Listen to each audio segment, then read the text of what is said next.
Name? All right, a lot of news to cover this week, folks. A lot of news. Build Back Better appears to be dead.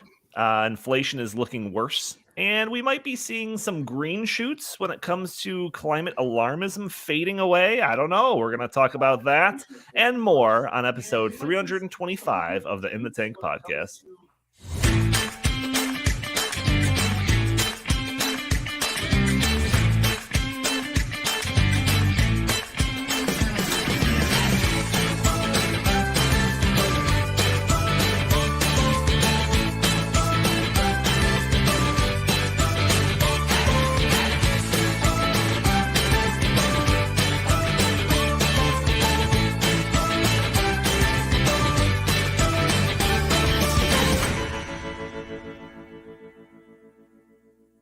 That is right. Welcome to the In the Tank podcast. As always, I'm your host, Donald Kendal. Happy almost Christmas, everybody. I just want to put that thanks out there for everyone that's tuned in over the past year. We had a good year for the In the Tank podcast, and I hope that we have a good year in the future. I usually say this type of stuff at the end of the podcast, but I'm going to put it up front, usually because I forget. But if you're tuning into the show live on a Thursday afternoon at noon, you could always join in the conversation, leave comments, leave questions. Maybe we'll pop them up on the screen. Maybe we'll respond to your questions, etc., etc. If you're listening to the audio only, you're probably catching this on a Friday. So if you want to check us out live, put a face to the voice, you can tune in on Thursdays, a day early on Facebook and YouTube, and check out the live stream. So I want to encourage people to do that, because as the show moves forward, we're going to do more clips and video clips and that type of stuff, some visual content as well. So if you want the full experience, you got to tune into that. But as always, I am joined by a couple of people here. I've got Chris Talgo, senior editor at the Heartland Institute. How are you, good sir? Doing good, Donnie. How are you? Fantastic. Giving you the first call out there, which is usually not the case. Also joining us, we got Jim Lakely, VP of the Heartland Institute. How are you, good sir? I'm doing just great. As usual, I'm very much on the cutting edge of popular culture. So I finally saw, I think, the 5-year-old film Ready Player One last night, and I can recommend to all of you who from 2019 that it stinks. You shouldn't go see it. I remember one of the first, probably in the first 5 episodes that we did a video component of, or the video version of, I talked about Ready Player One and how it started off with this dystopian future and everyone's living in these trailer parks that are stacked on top of each other. And my question to all of you is why do movies always paint this terrible picture of the future? It's always a nightmare. It's always a nightmare hellscape. So I'm glad that you can join the conversation now 5 years later, Jim. Yeah. So if anyone has any questions about Ready Player One, I am ready now to finally answer them. All right. Well, like I said, we got a lot to talk about. We're jamming in everything that's newsworthy in this episode, because the next couple of episodes, as we get into the holiday season, we're gonna put out content every Thursday, or if you're an audio listener, every Friday. We're gonna continue this unblemished record of every week. But they're going to be kind of, different episodes. One will be kind of like a year in review, looking back at this 2021, and then also kind of looking forward. And then Jim and I also have a special episode in the works that we won't really mention now until we get it all hammered out. But that'll also be something exciting to look forward to. So join us in the following weeks. If it's in between, you need a break from the family or anything, go into the bedroom and flip on our episode for an hour. Get away from it all. Joining the In the Tank podcast. But like I said, we're going to jam in everything newsworthy into this episode. So we got 4 topics. Usually we have 2. So we got 4 topics. So we're going to see how much we can get into. So enough bloviating here. Let's get into it. Jim, first topic of discussion that you wanted to bring up was the tornadoes that kind of tore through some of the heartland of the United States. I think mostly affecting Kentucky and I believe Tennessee. We do have a video clip if we want to throw it directly to Joe Biden. We might have to give Andy a minute to get that set up there, but sure, I can set it up while Andy cues that up for us. Sure, a producer extraordinaire. But yeah, I think I didn't look at the latest death toll. A couple days ago, the death toll was 62. There was an Amazon warehouse that was torn up. by the tornadoes. It went through Illinois as well, southern Illinois, and I live up here in northern Illinois, outside of Chicago, and of course my family reached out to me to make sure I was okay for the tornadoes, and they don't realize that Illinois is a very big state, and that was very, very far away for me, but I do appreciate the concern. But we should all continue to think about those families and pray for the lives lost. But it's just this is kind of like when Obama was president. Every time there was a shooting, it was exploited by him and his political allies to go for gun control, right? Sure. And so now every severe weather event, no matter how typical, frankly, that they are, severe weather happens a lot. Tornadoes actually are not that, they're rare, but they're not unheard of in the month of December. But every time this happens, the left, and here in this case, our feeble President Joe Biden exploited this to say that this is because of climate change. And we're going to talk briefly here at the top. Yeah, spoiler alert. Here's the clip from our feeble president.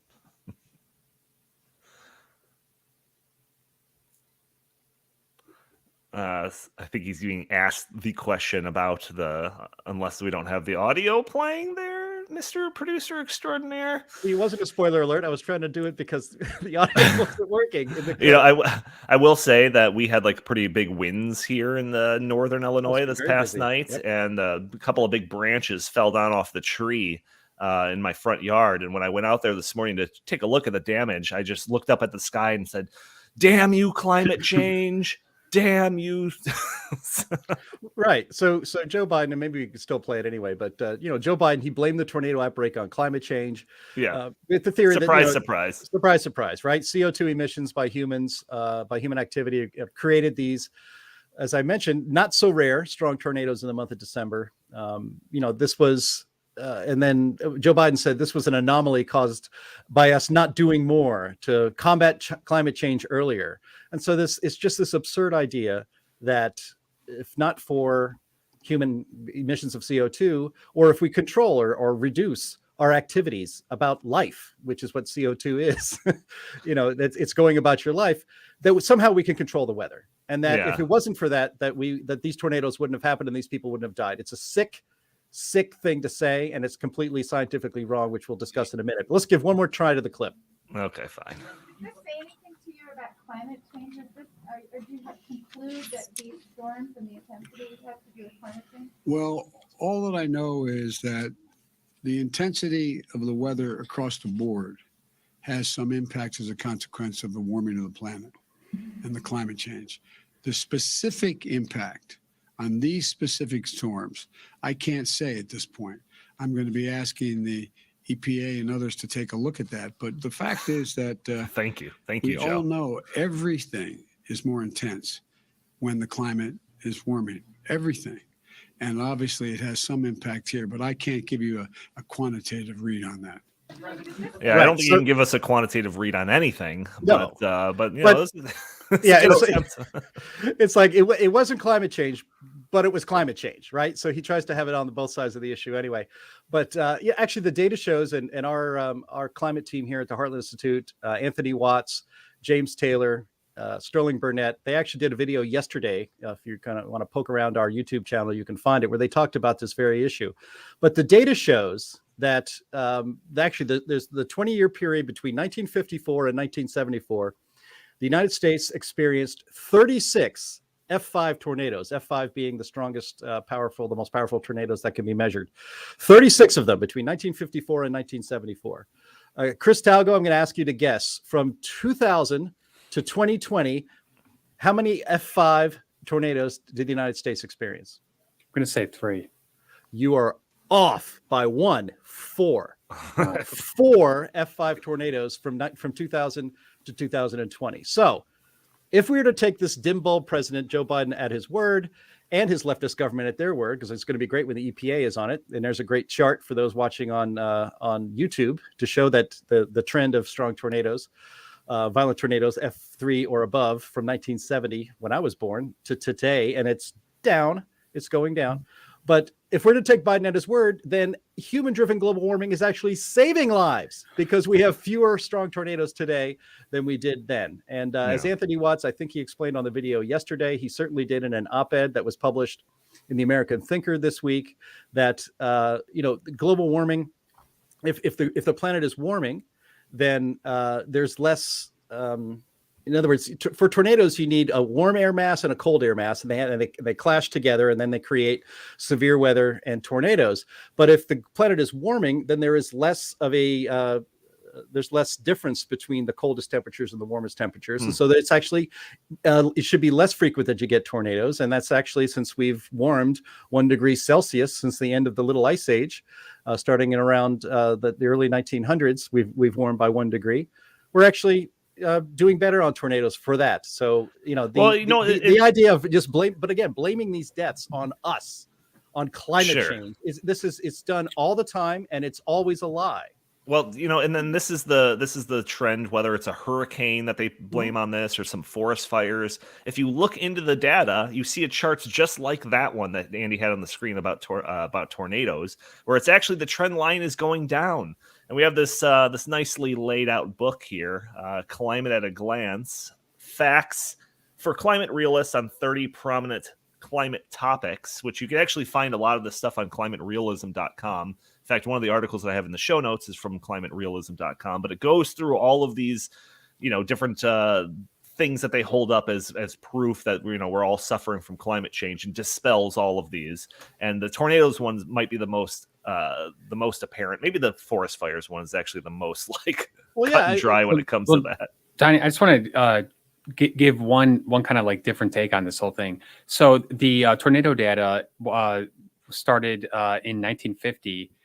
Most of the data that we've been accumulating, on weather events and on temperature is very recent. I think that we are engaging in a recency bias, and we're just completely ignoring the fact that the world has been around for, tens of thousands, if not millions of years. There have probably been times and periods in which, there were tornadoes that dwarfed in comparison to what we just experienced, last week. But the fact that we weren't there to calculate them, we didn't have the technology that we have now. We're just obsessed with this tiny little window of time, and constantly, thinking that these adverse weather events have only occurred in this very small window of time. I think that we should, take a much greater look at this and say, hey, you know what? There's thousands and thousands and thousands of years that we weren't there to record what was happening, so we don't know. Oh, sure. Yeah, of course. And you'll also see these accounting tricks that they'll play when they try to just look at the damage that was done in terms of cost, right? Because that is not necessarily indicative of the severity of the storm that we just experienced, because of inflation or the fact that people own more stuff means that cost, and there's more buildings and there's more population. Exactly.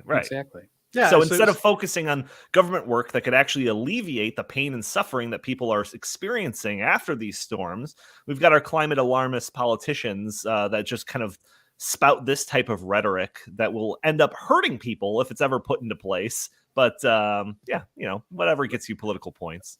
Forget it, Donnie. You're out of your element. Donnie, you're out of your element. I love it. Brand new audio drop for the pod today. Well done, Andy.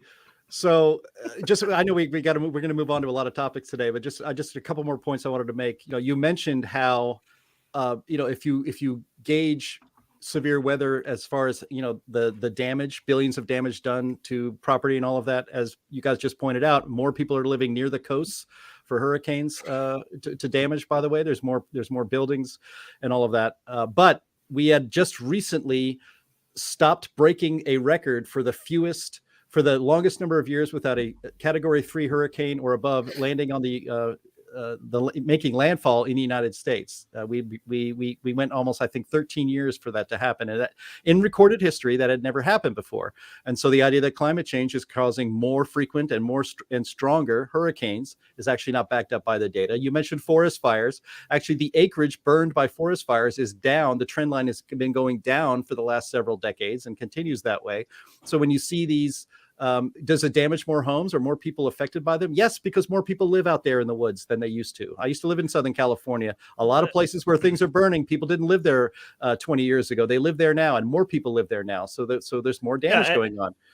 And the other thing, especially with the wildfires, like the government isn't helping by their terrible land management policies, which we've gotten into when we talk about these topics specifically. Yep. And then even hurricane damage, when the government subsidizes people's insurance that live in these areas that are potentially going to get wrecked the next time a hurricane comes. So the government isn't helping these stats. And even with the government not helping these stats, the trend line is still down. But we've got like 4 other topics to get to. No, so. I just one last thing, because I have to credit Roger Pelkey Jr. on Twitter. He's a climate scientist, and he had noted that if you want to lean on the experts at the United Nations IPCC, their climate team, their latest report says that, quote, trends in tornadoes associated with severe convective storms are not robustly detected.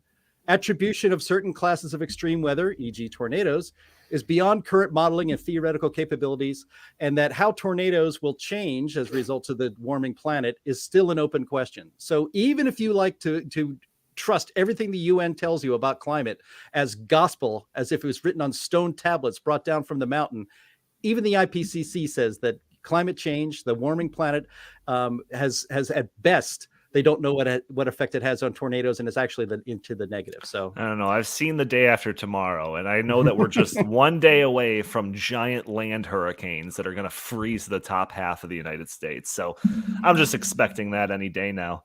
But like I said, we've got a bunch of topics to get to. So I want to get to the one that is featured mainly on our little thumbnail for this video, which is Build Back Better and Is It Dead?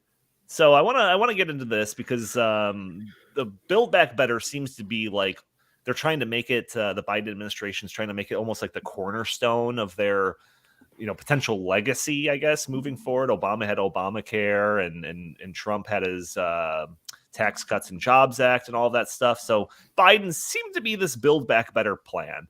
And it almost seemed like it was inevitable that it was going to happen. But it's been a kind of a bad week. It's been a bad week for the Build Back Better plan. So we got a couple of stories on this. I want to start off with the CBO story. So remember a few months back when we were calling out Joe Biden and Jen Psaki and Nancy Pelosi for suggesting that the Build Back Better Act was going to cost $0, that it wasn't going to add a penny to the national debt. We said back then that was BS. Well, now we have confirmation that it's BS. So the Congressional Budget Office ran the numbers on the Build Back Better Act and found that the bill was actually going to cost far, far, far more than what was being suggested by these clowns, and that it would add trillions and trillions of dollars to the national debt if passed into law. So, Chris, you brought this story to my attention. Can you walk us through it a little bit? Yeah, so ever since Build Back Better was passed by the House of Representatives, they have been telling us over and over again it's going to add zero to the national debt. It's going to help inflation. I mean, they've been just, trying everything to sell this plan to the American people. American people, first of all, do not support Build Back Better. Look at the polls. And second of all, the CBO finally did their scoring. And what they found is it would cost $5 trillion over a 10-year period. And it would add $3 trillion to the $29 trillion and counting national debt. So the Democrats have constantly been saying, no, this will pay for itself. No, this won't add a penny to the debt.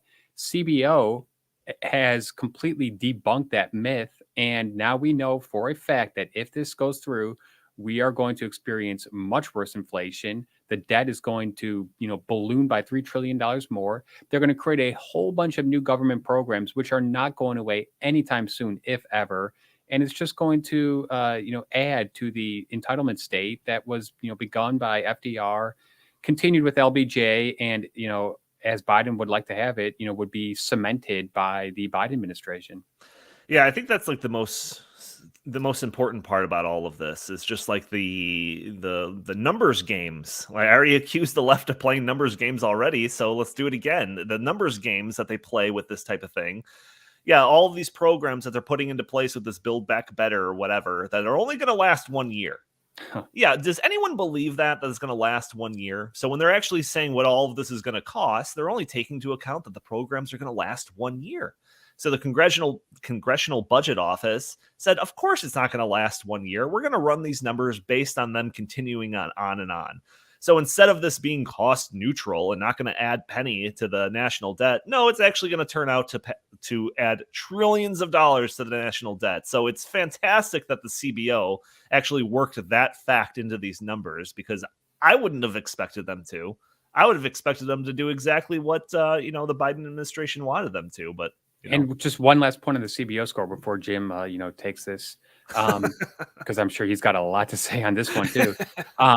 The CBO definitely has a history of underestimating the costs of these giant programs. So for the CBO to come out and say, no, this is actually going to cost $5 trillion, at $3 trillion, take that with a grain of salt. It's probably going to be much more. Well, okay, so sorry, I'm going to cut you off, Jim, because I wanted to add something onto that sentiment there, which is, are we hypocrites for taking the CBO's word for, this, considering like that we've criticized them in the past for making terrible projections, whether it's based on Obamacare and all of that? No, we're not hypocrites, because the CBO is notorious for understating the cost of things. So when they say that this is going to add like $3 trillion to the national debt, I don't even believe that. Not in the other direction that the Biden administration wants, but in the direction that it's probably going to end up adding 8 to 10 trillions when all said is done to the national debt. So the real hypocrites here are the Jen Psakis of the world that are saying that the CBO score is all perfect when it's against some Republican tax plan or something like that. They called it the gold standard. The gold standard, but now suddenly it's far less than the gold standard when it's saying that the true cost of what the Build Back Better agenda is. But we do have a clip of Jen Psaki, but Jim, I'll let you speak if you want to jump in before you're muted, though. The only way Jim doesn't go into auto rant is when he mutes himself. So that's right. Yeah, that's right. That's the greatest anti-Jim rant button ever invented, was the mute button. You're right about the CBO, and what always used to drive me crazy when I covered Congress for the Washington Times, and I covered the budget committee and all this stuff, was this idea that tax cuts cost the government money. This assumption that all money in the world belongs to government first, and that we get a little bit of, we get a couple little pellets to enjoy for ourselves, but all the money belongs to them. So tax cuts cost the government money. And then the completely inverted BS of a leftist view of government is that spending doesn't cost them any money, or that we can do it for free. And the media tends to go along with that. At the Washington Times, we actually reported it that we reported that when tax cuts created more economic activity and raised revenue to the government, which is what tends to happen, that's called supply side economics, and it works when you have a more dynamic economy based by cutting taxes, so that there's more private capital out there pursuing its best use. Then you get more tax revenue actually ends up coming in because there's more economic activity. That is, about as basic a law of economics as you can get. But that's not the law of economics in Washington. The law in economics in Washington is that all the money belongs to them, and anything you do with your own money costs the government something. And so in this clip the other night, and again, the media, I think, again, the only good questions Jen Psaki ever gets are from Peter Doocy from Fox. At least that's the only ones that are ever broadcast anywhere, because the rest of the leftist media are not interested in actually challenging anything that this administration says. But this was a challenging question, and if you're not a fan of Jen Psaki, you're going to be grinding your teeth with this one.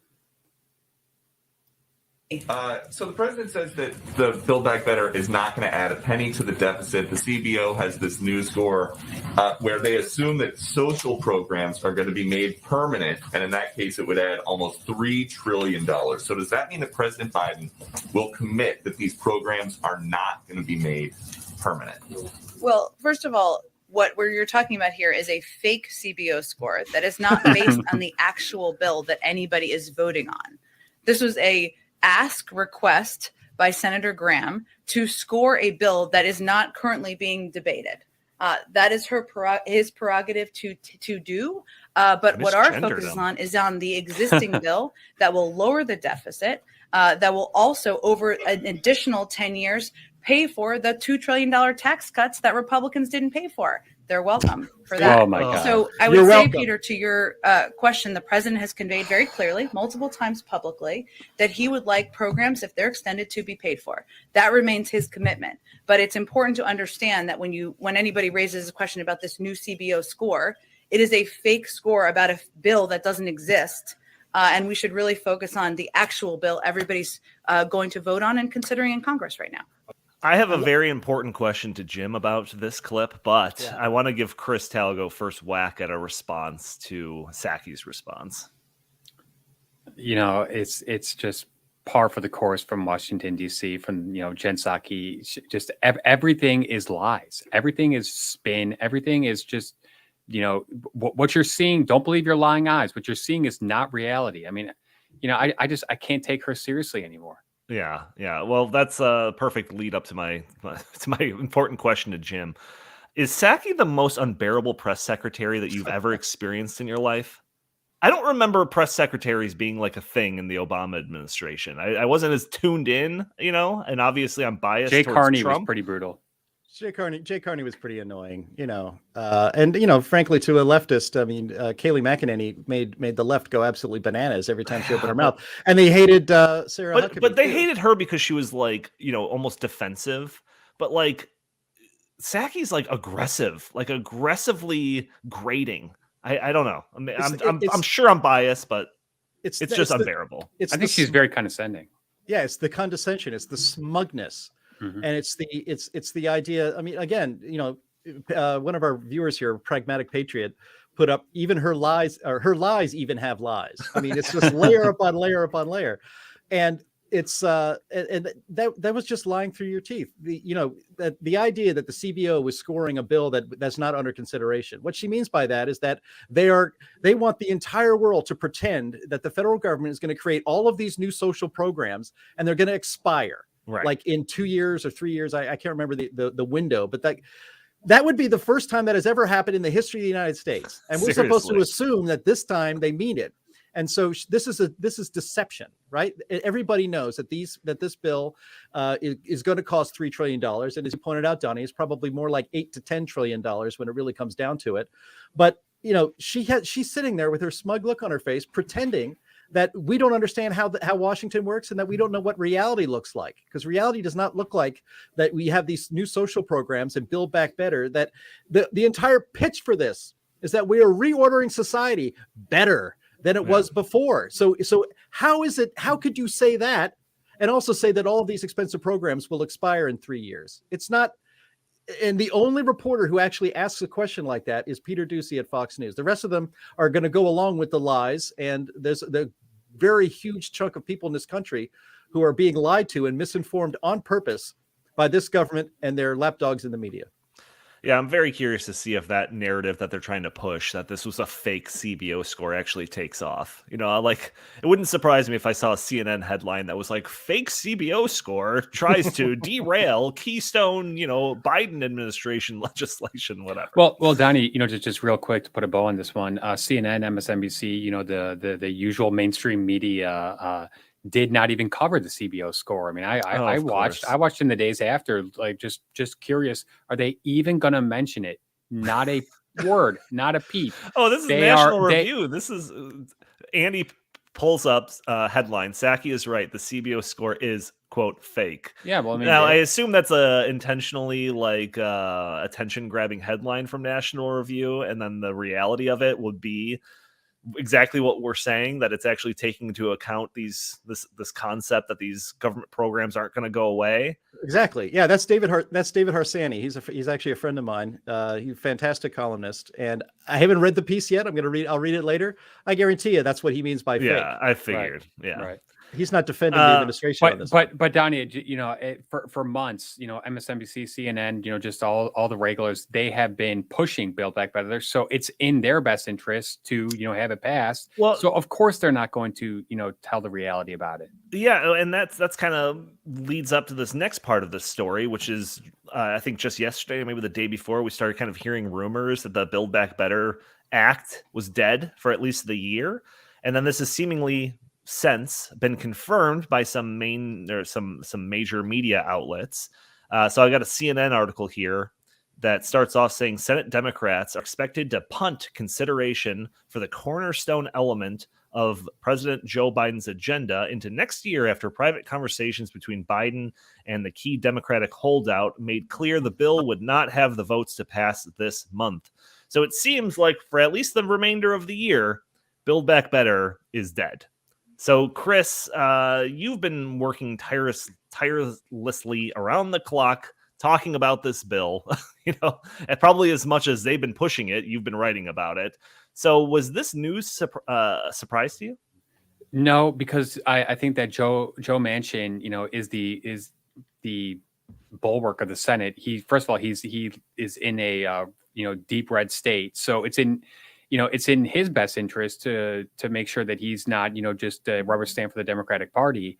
But I also think that Joe Manchin has been really sounding the alarm about inflation, and a report just came out that 2021 inflation has cost the average American family $3,500 in added costs. Joe Manchin is making the connection between, hey, if you print a whole bunch of money and increase government spending, you're going to make inflation worse. Inflation's already just crushing middle and lower class America. So I think that under those conditions, Joe Manchin will not vote for this bill, and thank God. Yeah, and I bet that when they're trying to strong arm him in these private conversations, that he's going to be able to pull up the CBO score and be like, "No, this is further evidence of why I'm not going to vote for this." So that's how have the major corporate media outlets been reacting in regards to this news that the Build Back Better might be dead for the year? They're apoplectic about it. They act as That's if what I like to hear. Because they literally act as if the future of America depends on Build Back Better, being passed, and their animosity, their hatred of Joe Manchin and Kyrsten Sinema, it shows like just how bitter, how angry these people are, and just how out of touch with mainstream America they really are. Most Americans do not want this. The polling shows. They understand that if you pass this bill, it's going to increase costs. It's going to blow the budget out the window. It's not a good idea.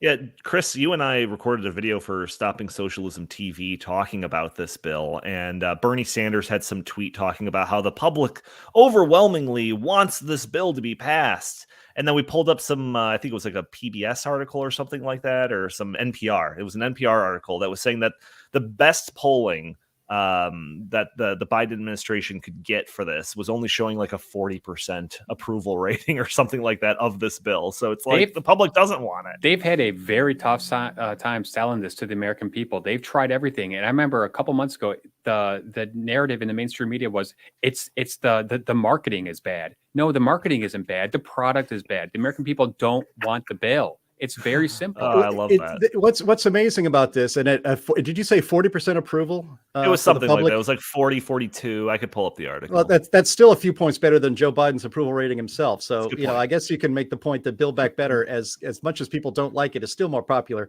than our sleepy Joe president. Well, Jim, I've got a question for you about all of this. What's the play? So this thing has been tabled. It's seemingly dead for at least the next few weeks. Are they going to pick up the ball again first day in January? Are they going to move their attention to other things? What do you think? Well, they've actually moved their attention to the so-called voting rights bill, which is another big disaster, which hopefully we don't have to talk about because that will also fail. Because they tried the voting rights bill actually earlier, if you guys remember, and it didn't. Joe Manchin was one of those, and Kyrsten Sinema was one of those who just said, "No, I don't like this bill. It's not right. This we shouldn't federalize all of our elections." So it didn't fly a few months ago, and now they're trying to get that puppy off the ground now. So actually, it's very hard to put your hope that the right thing will happen in Washington, and by the right thing I mean nothing happens in Washington, right? Because that's the best outcome for freedom, is that nothing happens in Washington. But look, is Joe Manchin going to change his mind in February of 2022? Which is an election year, by the way. I don't know if he's up for re-election, but the entire House is, of course. Is Kyrsten Sinema going to change her mind by February? Is there any argument that they can make? Because Joe Manchin and Kyrsten Sinema are not dummies. They're smart. They know that we've already poured $5 to $6 to $7 trillion into the economy over the last 18 months because of COVID, and that inflation is going through the roof. And now you want to spend another $3 trillion on top of that? I mean, this is insane. I mean, I usually don't try to count on people doing the right thing in Washington, D.C., especially when it comes to spending your money and mortgaging your future and that of your children and grandchildren to buy votes today. Joe Manchin has already decided that Build Back Better isn't going to get him any more votes in West Virginia. And Kyrsten Sinema has made the same calculation for herself in Arizona. So, I don't see it changing. I can't see this bill. What will probably end up happening is they'll strip it down. They'll strip it in half. and we'll only spend, maybe $2 trillion or $1.5 trillion instead of $3 trillion, and then we'll call it a victory, right? Yeah. That's I think that's probably the most likely outcome. Yeah, because I have been hearing some rumors that exactly what you said, that this bill isn't going to get them votes come midterms. They're going to shift to some other things that are a little bit more have potential to excite potential voters, like that voters' rights thing, or I don't know, maybe some climate change. I don't know what they're going to push for, but this isn't a winner. So this might be dead for a even longer period of time than we might think. So that's pretty interesting. If they don't do something, that would actually be the biggest surprise. I mean, I don't think politically the Democratic Party can actually just do nothing, have nothing happen, have nothing of really Joe Biden's agenda be passed. Build Back Better. And let's remember this. And one of our viewers on the YouTube actually pointed this out. Build Back Better. That's the slogan of the Great Reset crowd. Those very three words have been out of the mouths of leaders in Germany, the UK, all over Western Europe. And, if Joe Biden adopted that phrase during his campaign, we got to build back better. And those of us who know about the Great Reset, that gave us the willies a little bit, knowing that this is a global agenda. So I don't think the agenda is going to end. They just may have to repackage it somehow and realize that they have to maybe take smaller bites out of this to make it happen. The rule number one of negotiations is number one, don't negotiate with yourself. Number two, ask for double what you think you can get. That way, when you only get half, you actually got what you wanted. So that's the one thing that I worry about the most. Yeah, go back to calling it an infrastructure bill or something. I mean, Build Back Better doesn't send the right message. Donnie, I think that Jim hit the nail on the head, because Ro Khanna was on MSNBC last night, and he's one of the big pushers of this bill. And what he said is, okay, so if Joe Manchin's not going to pass the whole thing in full, what we're going to do is we're going to do it incrementally, and then we'll find out which part of it Joe Manchin does not want. Yeah. We'll see if that happens, but I think that is probably likely. They were pushing so hard for it. It seemed like it was dead a couple of times here and there before everyone was going to break for Thanksgiving. It seemed like it was dead, and they were going to push through and continue to work on it, et cetera, et cetera. And now it's looks like it's dead again. And here's a reminder. Obamacare was dead. Obamacare, they had to rejigger the rules. And they had to basically pass it it was around Christmas time. Ugh. It was around the end of the year when nobody was paying attention. They put it they tried to pass it as a whole, the way it was supposed to be. They did parliamentary tricks to get just enough votes to pass it. And then we ended up with Obamacare. Yeah. So I don't put it past this Democrat majority is basically a tie. It's not really a majority, so they have a little less wiggle room than they used to have. But this ain't Build Back Better isn't completely dead. I'd like to see it completely dead, but we'll see. Yeah. Let's very briefly talk about inflation. So it's been another week and another alarming stat about our mounting inflation problem. The producer price index numbers are in, and they're not good. We saw an increase of 9.6%, a new record. So, Chris, this is another topic that you write often about, which is the inflation problem. I was told it was transitory and that we just needed 2 weeks to slow the curve or something like that. Yep. What's going on here? Too much money chasing too fewer goods and services. That is the most simple definition of inflation. I just saw a statistic that in the past year, we have increased the money supply by 20%. That is unheard of in the past year. Over just the past year. And like Jim said earlier, that's all the COVID spending. We did spend $6 trillion on this. And that's all, direct payments. All that cash is just, in the system. And it's, playing havoc on prices. Donnie, everywhere I go, everyone I talk to, friends, family, just, random people, inflation is at the top of their minds. Yes. It really is. It's hitting people hard. Yeah, this is one of those stories that, we can talk about certificate of need laws or some other just state policy things that just fly so under the radar for the public that there might be important. They are important things, but your average person doesn't care or know about these things. Inflation is when you go to the store and you're trying to buy a pound of beef and it's $1.50 more expensive than the last month when you did it, or when you try to fill up your gas tank and now it's costing you $50 to fill it up instead of $40. People know these things, and they realize it because a lot of people have very tight outlined budgets that they live by. That's so true. And the Democrats have in my lifetime always said that they were the party of the underdog and the people who are struggling to get by. Inflation hurts those people by far the most. So if they really wanted to do something to help the people at the lower rungs of the economic ladder, they would completely do the opposite of what they're doing, but they don't. Yeah, of course. And what another thing is, like, because this is such an important thing that your average voter, your average citizen does see happening in front of their eyes when they go to the grocery store, when they fill up their gas tank, all of those things, it's they can't just ignore it. Like the administration can't just ignore it. They have to explain it away. And so at first, when they were calling it transitory, and then they're saying it's all supply chain issues, and now we've got a new narrative. So Jim, unless you want to jump in before we play the next Jen Psaki clip that we have lined up for this, my ears can't take it. No, let's just go ahead and play that clip, and then I'll. All have right, something yeah. to So say. this outlines the new narrative that I think they're trying to push. Go ahead. Go ahead. There are several progressive groups and lawmakers who are increasingly vocalizing the idea that high inflation is being driven by corporate greed, including companies with high profits, some of whom have met at the White House with the president in recent months. Does the president endorse that idea? Does he think that corporate greed is the big driver of inflation right now? What a leading question. I think that the president thinks the way people across the country, American families, digest inflation is by price increases. And if you look at industry to industry, it's a little different. So, for example, the president, the Secretary of Agriculture have both spoken to what we've seen as the greed of meat conglomerates. That is an area where people go to the grocery store and they're trying to buy a pound of meat, 2 pounds of meat, 10 pounds of meat. The prices are higher. That is, in his view, and the view of our Secretary of Agriculture, because of, you could call it corporate greed, sure. You could call it jacking up prices during a pandemic. There are other areas where we've seen increases because of supply chain issues, and we're seeing those increases around the world as it relates to gas prices, oil supply, and things along those lines. So I would say there's some areas where we have seen corporations profit from the pandemic, and certainly the president would agree with Go that ahead and hit component. stop on that. I don't. When she just starts descending into word salads, she's in a corner. It's not good. But this is the new narrative to explain away inflation, corporate greed. And I really wish the follow-up question to that was, is the president suggesting that corporations weren't greedy before? Like, is this some sort of new thing? All of a sudden they're so greedy. Was Big Meat suddenly purchased by Mr. Burns? Like, is anyone buying this? Like, it's just greedy corporations now? I don't know. Jim, go ahead.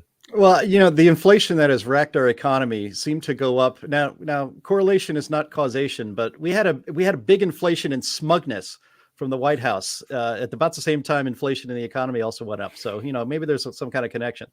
But, you mentioned the producer price index, which is not something most Americans pay attention to. If they pay attention to these issues in any detail, they pay attention to the consumer price index, sure, which is the price of what you see on the shelves when you go shopping. But the producer price index, as you might imagine, is the cost of producers to produce the things that end up on the shelves. It increased 9.6% year over year last month. That is a record high. I saw a chart for it. It went like that. Sure. That has never been seen before. Usually the producer price index is it increases maybe 2.5%. It might go up or down a couple tenths of a percentage point. Not 7. That's insanity. And so, but apparently Big Meat and other Big Meat. I don't know.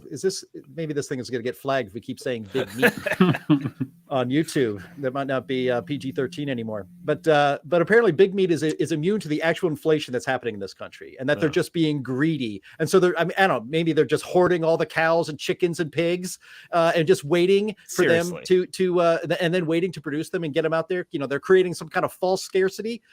This is insane.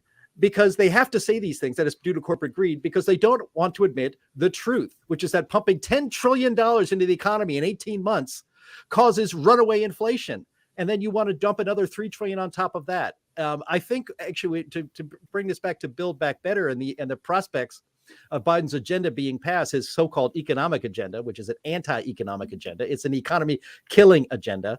But one of the things that's going to make it very difficult for them to get that through is the inflation that people can experience for themselves. People don't always pay attention to what's going on in Washington. Most of this country doesn't pay attention to what's going on in Washington with any kind of detail. They do notice that, the Christmas dinner they bought last year compared to this year, and this year it's like, $40 more. Or they look at I'd like to get a nice roast, and they look at the price and they go, holy crap, I'm not going to pay double what I paid last year for that. Well, I guess we'll just have something smaller. People notice these things. Spam. Inflation. Yeah, spam. Hey, don't knock spam. Spam's fantastic. You just remind me, I'll have to get some. I'm out. But yeah, hey, thanks Big Meat for producing spam. That was fantastic. I love that stuff. But when people experience this in their own lives, the politicians in Washington, then they start to notice it themselves. This whole agenda may be just put entirely in peril because inflation, because it is not transitory, as again the experts told us it was going to be. It is persistent and it continues to grow. Yeah. This may not. It's a compounding problem too. Compounding problem. Yeah. Well, and another thing. So the CPI index, which just came out, said that inflation was 6.8% year over year. Which they say was the worst since 1982, but they have changed the CPI index over time, so much so that if you use the same CPI index in 1982 as you use today, guess how much inflation would be? Upwards of 15%. Wow. Yeah. Because the current inflation index says that, like, for example, this is just one minor detail, but I think it's really telling, that only 4% of people's budgets goes to gasoline. That is not true. The average person spends more like 20% of their budget on gasoline per month. Yeah, I'm thinking that Jen Psaki's right, and this is just big spam conglomerates that are working against us. But we got about 15 minutes left, so I want to end this podcast with maybe a bright note, possibly a bright note when it comes to COVID. So a couple of things have happened in the past week or so that might be a sign that COVID alarmism is finally, after 2 years, nearly 2 years, losing some of its traction. So the first thing that I saw was a piece from the New York Times, is an article titled, "We Can Live Better Lives While Being Smart About COVID." So the article starts off with, nearly 2 years into the pandemic, it is clear that the coronavirus is not going to disappear anytime soon. Surges will happen, variants of concern will pop up, and mitigation strategies will need to evolve. Yet too many Americans are still paralyzed with doubt and fear over each new uncertainty, as trust in government and other institutions to manage the virus ranges from shaky to non-existent. It is past time to ask ourselves, as another COVID winter begins, if we have to keep living like this, anxious over the unknown, worried about large indoor gatherings, tense at every bit of virus news, and frustrated and at times contemptuous of fellow Americans who have a dramatically different sense of acceptable risk. And the end of the article is even better. The article ends saying, even as we remain vigilant against the coronavirus, we need not remain in a state of paralyzing hypervigilance. Returning to sound basics of public health, continuing the progress of medical innovation, and ratcheting back the societal anxiety around the pandemic could make us all a lot healthier. So, Jim, are we finally getting acknowledgement of something that we've been saying for a long time? That we're never going to fully eradicate COVID, no matter what we do, no matter how much we listen to Fauci and all of that stuff. And from the New York Times, no less. How big a deal is this story? I think it's a big deal, and I think it's indicative of the fact that the politics of COVID have shifted big time. And the Democrats and the left have felt the earth move beneath their feet, and they realize that.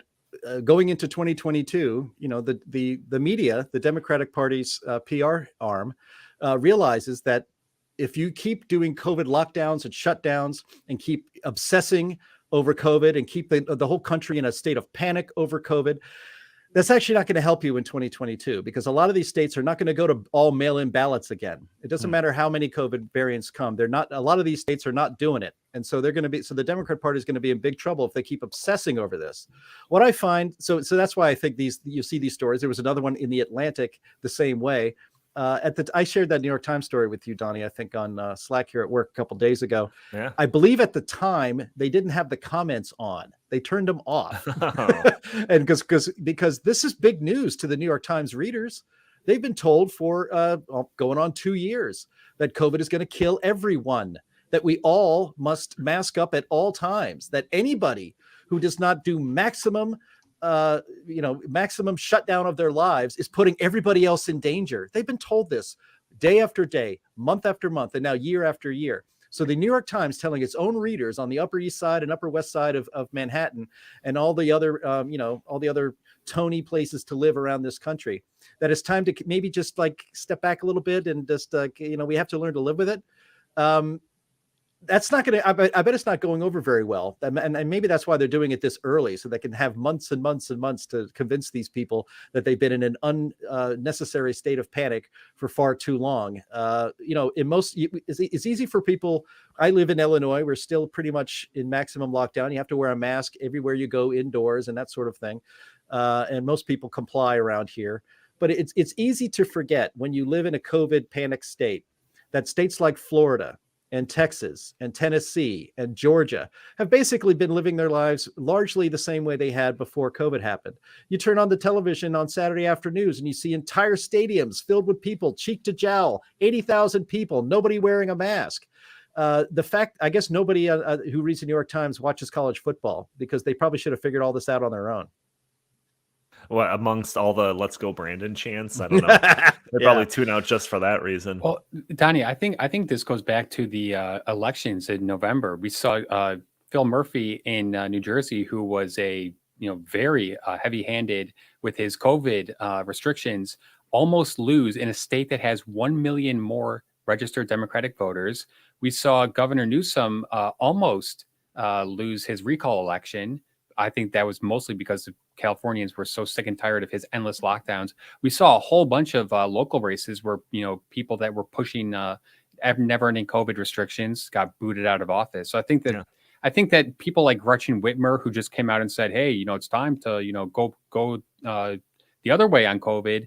I think that's them just, being typical politicians, putting their finger in the air and saying, which way is it moving? Oh, let's now go in that direction. I think you're absolutely right. And the other couple of stories that I have, these potential green shoots that we're seeing, are political based. So you already mentioned the Whitmer thing.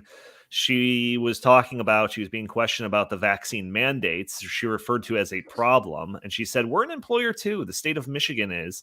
Whitmer was reported saying, "I know if that mandate happens, we're going to lose state employees. That's why I haven't proposed a mandate at the state level. Some states have. We have not. We're waiting to see what happens in the courts." So she's not going to push forward with the Joe Biden mandate stuff. She's going to see how it pans out in the courts. Governor Polis in Colorado, he said that the emergency is over, and that he is not going to enforce any type of statewide mask mandate. He says it's not even the government's role to tell people what they have to wear and stuff. So now we're seeing, especially Whitmer, who is almost like the face of, we got to take this COVID stuff super seriously, for her to kind of turn around. And then the Governor Polis, him doing that too, in the New York Times. It seems like it's almost building up a new strategy to deal with all of this stuff, and I think it's for political reasons, because like you said, we got midterms coming up, and are we going to see a bunch of angry voters that don't want to have yet another Christmas washed away because of COVID hysteria? I've also noticed that just, when I'm out and about, I see less and less people here in Illinois wearing the masks inside. So I think that people are just so sick and tired of this. And yesterday I was at an outdoor market in downtown Chicago. Outdoors, it was 60-something degrees. It was beautiful. I got told several times to put a mask on, and I just flat out told them, no, I'm not doing it. Yeah, there's a few stores that now you walk in and they used to have signs up. This is around my area. They used to have signs, you have to wear a mask, and now those signs are kind of missing. And it's just do I have to wear one? I don't know. It seems like people are just getting sick of it. Yeah. Well, I think what the key point here is that these usually reporters report on what politicians do and make those into news stories. What we have here are two huge pillars of the left-wing media, the New York Times and Atlantic Magazine, coming out with stories saying that it's time to get back to normal. It's time to stop with all the masking and the vax mandates and all that stuff. And then after that, we have Whitmer and Polis deciding to come out publicly and loosen up their COVID rules. And I think the order of that happening is very, very important here, because literally 6 months ago, what was printed in Atlantic Magazine was called dangerous disinformation. What the New York Times just said right now would be taken down from Twitter if they said it 6 months ago. 6 months ago, if you even said forget about wearing your mask, just live your own life on social media, you were done.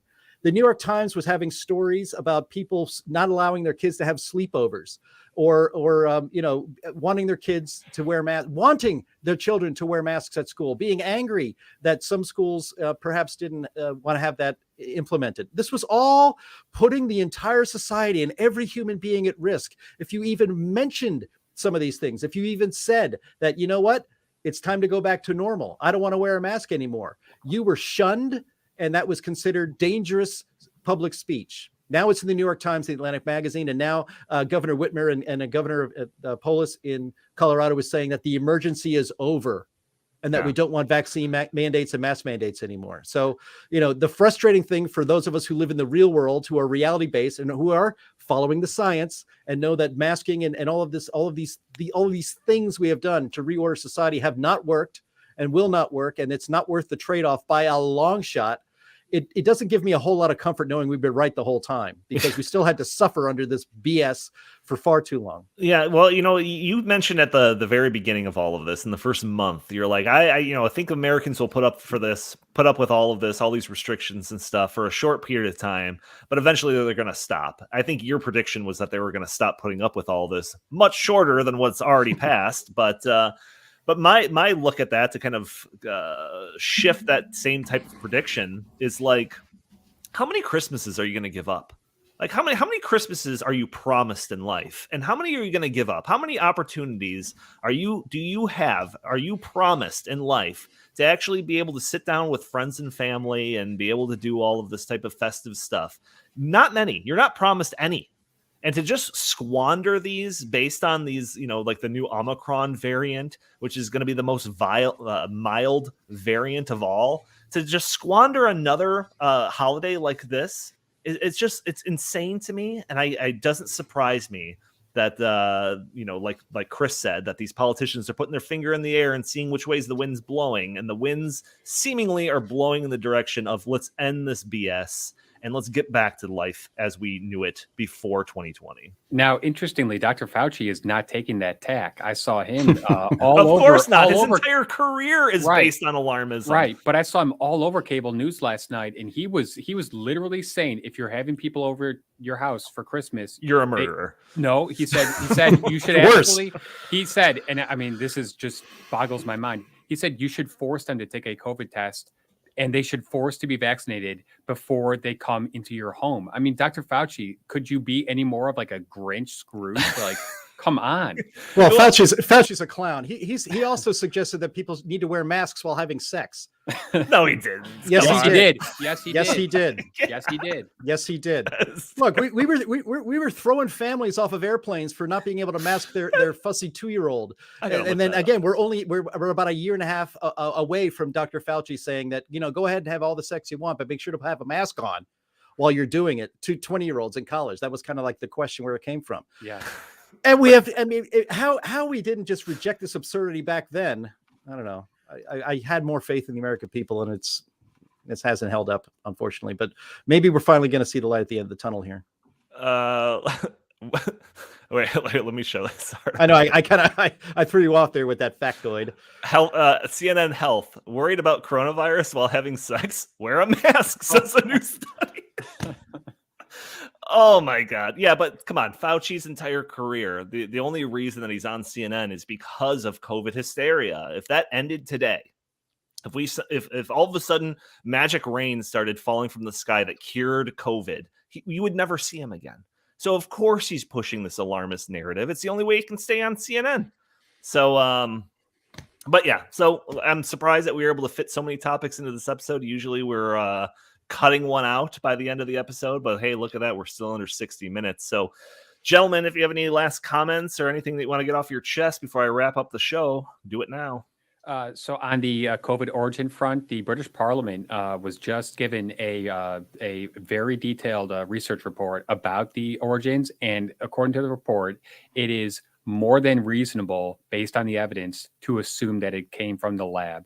Oh yeah, no doubt. I just think the evidence is starting to stack up, and I think with Glenn Beck's research, with all the stuff that's coming to to fruition here, we're gonna look back on this in a year or so and say it came from the lab. Fingers crossed that the reality breaks through the corporate media narrative, but I'm not going to hold my breath.